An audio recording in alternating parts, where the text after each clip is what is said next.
Hello my beautiful kings and queens, it's your girl Queen C here and I'm back with another episode. If you are new here, hi, hello, my name is Ciara Spooner aka Queen C, and if you can't already tell by the title, we will be discussing how you can get your next apartment. Yes, you right there watching me. Yeah, we'll be discussing who, what, when, where, why, how, all of those things about apartment hunting. So before we get into this video, make sure you like, make sure you comment down below, and make sure you subscribe.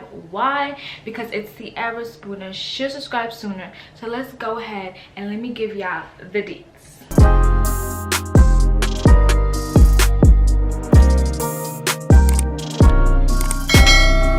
So I wrote some notes down because I don't want to forget what I want to tell you guys, and I broke this video down in 4 parts. So the first part is how to start looking for the apartment, when, where, and basically the last part is like the planning and the budgeting of the whole thing. So let's get into these 4 sections. The first part is how to start looking for an apartment, and what I mean by that is you want to start planning and breaking everything down that you want for an apartment. So where do you want your apartment to be? How much do you want your apartment to be? What's the size of the apartment that you want, like the square footage? You want a breakdown and you want to know what it is that you're looking for. How big do you want your apartment? Square footage is very, very important. I don't think people realize how big you want your apartment to be or how small you want it to be is very important, because you can have a studio apartment that's 700 square feet. That's big. That's really big. That's a decent, great size studio apartment. But then you can have a studio apartment that's 400 square feet and you're like, I don't want to be cramped. I don't want to be in this closet. So square footage is very important. If you don't know what a square footage looks like, or so you don't know what 400 square feet looks like, I would suggest finding an open house that's similar around the square footage that you want, or even if it's a little bigger or a little less. Go see how it looks, visualize it. When I was searching for an apartment, I was searching for no less than 700 square feet. I like space.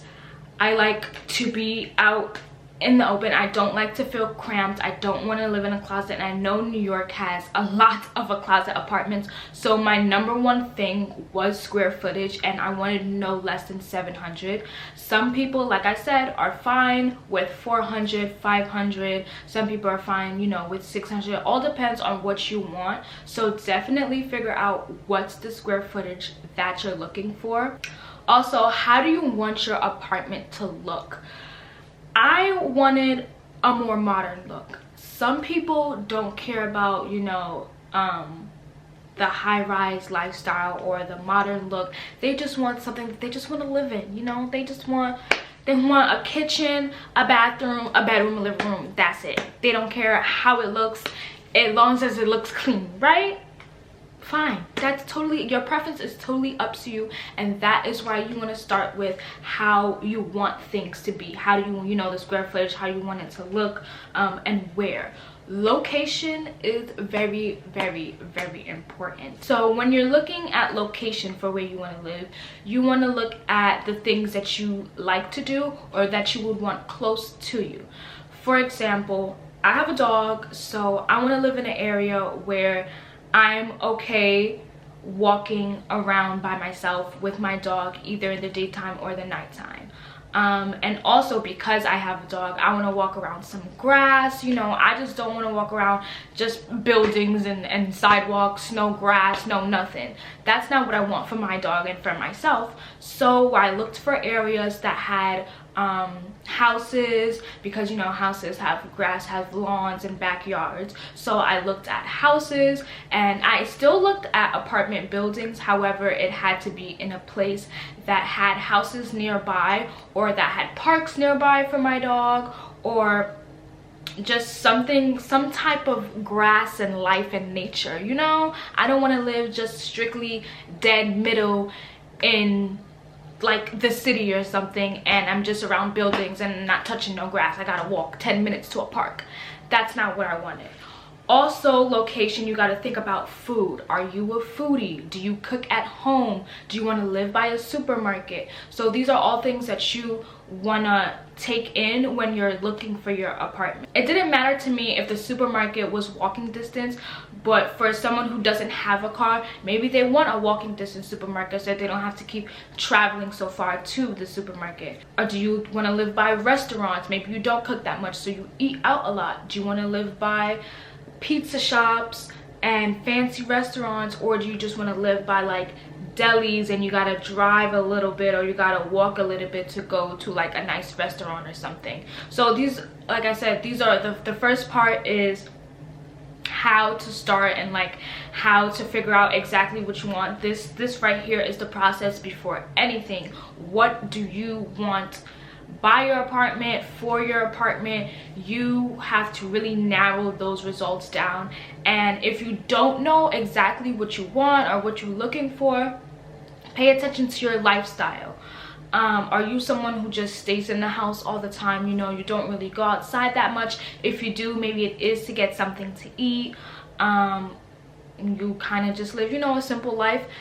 Then you don't have to live by a whole bunch of restaurants. Maybe your apartment doesn't have to be that big. Maybe you don't have to live by a park, or you don't have to live by like places like malls and stuff like that, because you don't really go outside. So you want to live maybe in a suburban area or an area that's more quiet, that's more like out of the way of the city or out of the way of like the main parts of a town. Or you're somebody like me who likes to go out, who's a foodie, who wants to go to a park. You want to live in an area that you are surrounded by those things, and maybe it's accessible that you can even walk there. And last but not least, you want to know how much you want to be paying per month. Like, do I want to be paying $3,000 for a 2-bedroom, or do I want to pay $3,000 for a 3-bedroom? Like, it's very important to know what your price ranges are and what you're willing to spend. So definitely I would suggest that is the most important, and that is the first part in this process, is how you want everything. Location, size, how you want it to look. That's the first step that you need to write that down. You need to figure it out. Something, okay? Put it in your membrane, write it down. Just do it. Now, the next step in this process is where to look. And I don't mean location, I mean, how do I look for an apartment? What apps am I supposed to use? What website am I supposed to use? I got you, okay? I got you. I'm gonna suggest you 3 websites, 3 apps that you can use to find your apartment. To me, that made it so much easier. I narrowed down my results and what I wanted from the first part, applied it to the second part, and these websites showed me, you know, exactly what I was looking for in the areas and all that. So the 3 apps that I used was Facebook Marketplace, StreetEasy, and Trulia. I don't really have a top. Maybe StreetEasy. All of them you can, just like any other, you know, apartment website, you can narrow down your results. But I mainly feel like those are the 3 things that a lot of people use to update apartments or to put apartments for listings. You can use websites like apartments.com and Zillow, but I don't really like those websites, only because I do think that even though a lot of people use it, I think the majority of the places that I was looking at definitely was people from like Facebook Marketplace, StreetEasy. I found that StreetEasy was updated, and Facebook Market. Honestly, all of the ones that I said, that's what I told y'all. All of the ones that I said, they were updated every single day, multiple times a day.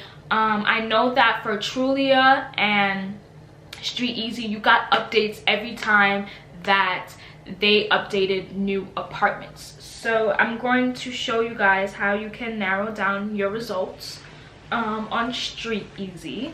So when you go on the StreetEasy app, you want to get all the information that you figured out on your first step. So location, let's say I want, and I love StreetEasy because it just makes it easy for you. Like, the app just makes it so easy for you. Say you want to live in Queens, right? You don't care what part of Queens, you click all of Queens. Or maybe you do care about what part of Queens, you just click Astoria, Bayside, you know. I'm just picking things, but let's just go with all of Queens for now, right?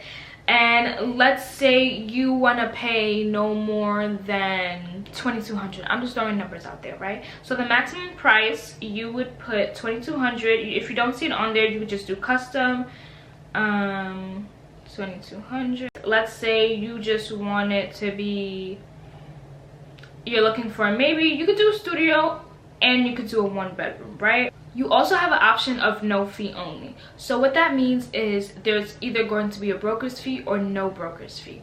Many apartment buildings, if you go through the actual like leasing office, it's no fee. However, if you don't, let's say you go through somebody, some people on Facebook Marketplace, majority of the time there is a fee, which is the broker's fee that you have to pay.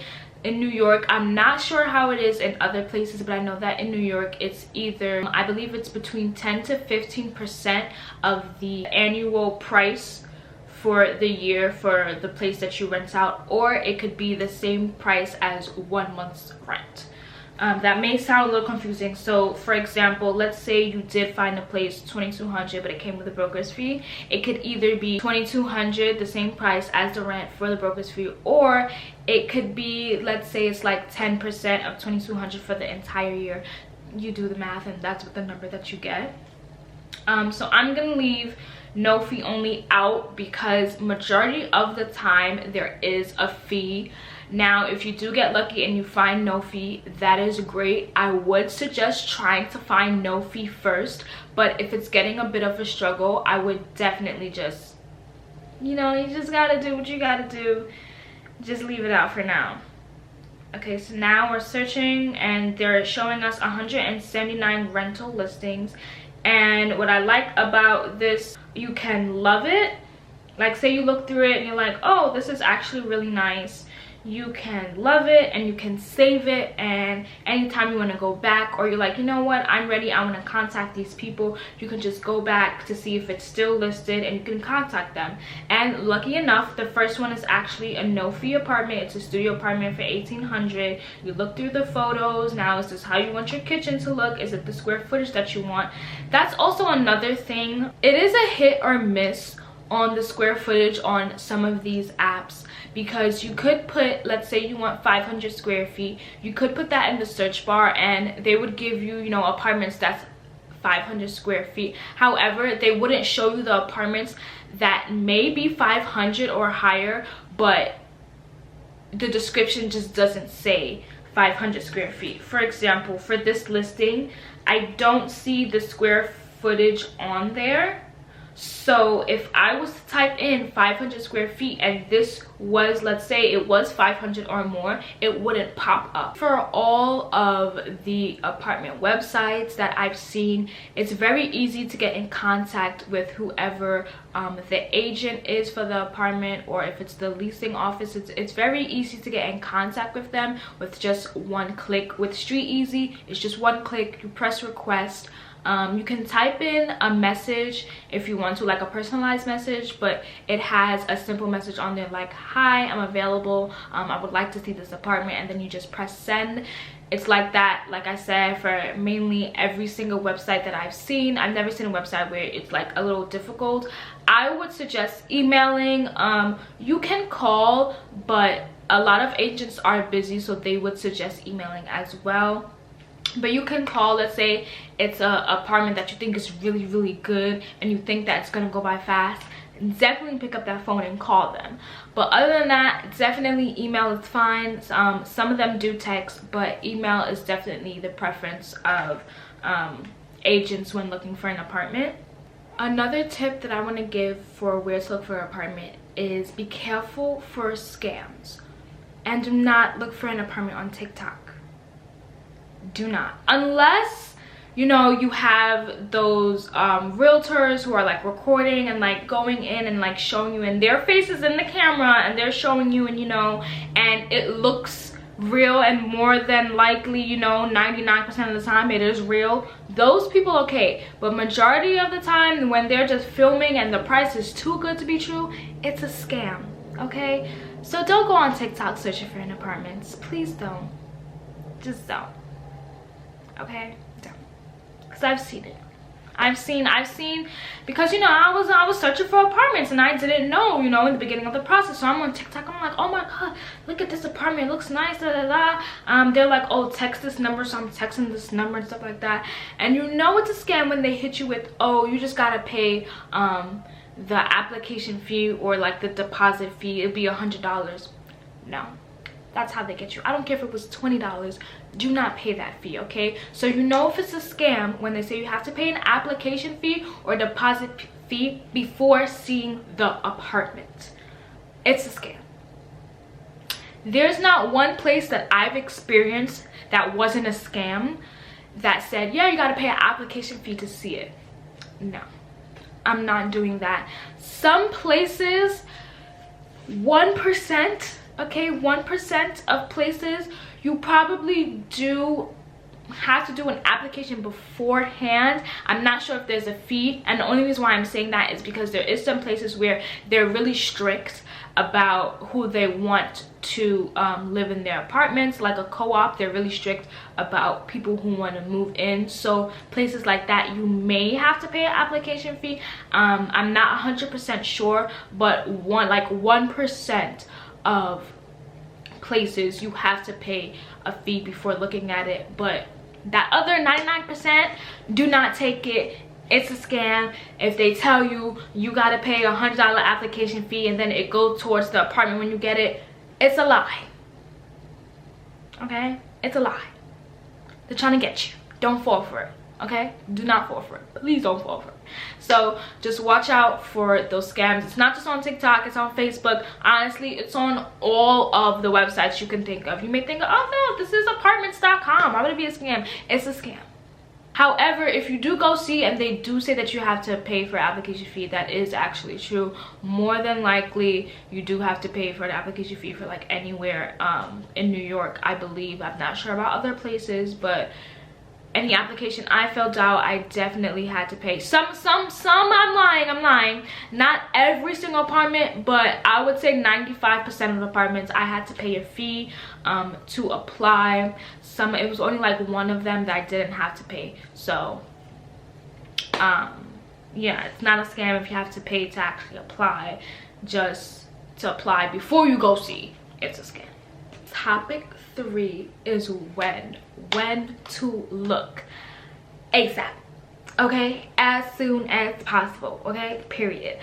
I would definitely look as soon as you can, or as soon as you know, or as soon as you're like, you know what, I'm ready to move. Let's say you're living at your parents' house, and you know your parents are just getting on your nerve, and it's just about that time. It's about that time to go. When you think in your head it's about that time, that's when it's time to go look, to go, you know, do your research, because it is a process, especially when you just don't want to live anywhere. You know, you just don't want to just pick up and leave and I'ma just go anywhere, I'ma find a place. When you don't want to do that, you need to do your research as soon as you can. I would say plan or start looking at least 3 months ahead. I would definitely, if you knew that you was moving in 3 months, definitely start that same day. Even if it's a little further. I started looking, honestly, I started looking last year around, let's say November, and I didn't move until April. So that was December, January, February, March, April. That was like 5 months of researching, of looking. You feel more relaxed and you just appreciate your apartment more when you know what, when you say this is exactly what I've been looking for. You know, I've settled down, and I didn't settle for just anything. I've settled for what I wanted because I did my research, I took my time. Because trust me, it is it's a process. You may see something that you're like, oh my god, I want this, I love this. The next day it's gone. Then what? Now you gotta keep on the search, right? So it's a process. So I would definitely say give yourself 3 months, okay, minimum. minimum give yourself 3 months. You also got to think about the fact that you have to go see these apartments. So maybe you work a lot because you know you're trying to save to move. So maybe your schedule, you don't have such open availability, so it may take you a week or two just to look at one place. Then maybe that one place is not for you. Now you gotta look at another place, and it's gonna take another 2 weeks. So you definitely want to plan in advance. I would start as soon as possible. When you know you gotta move, that's when you gotta move them feet, and you gotta do your research. You gotta start searching, you gotta start looking. So yeah, as soon as you can, that's definitely when I would start looking. Now, the fourth topic, the last topic that I want to share with you guys in this entire process is to plan and to budget.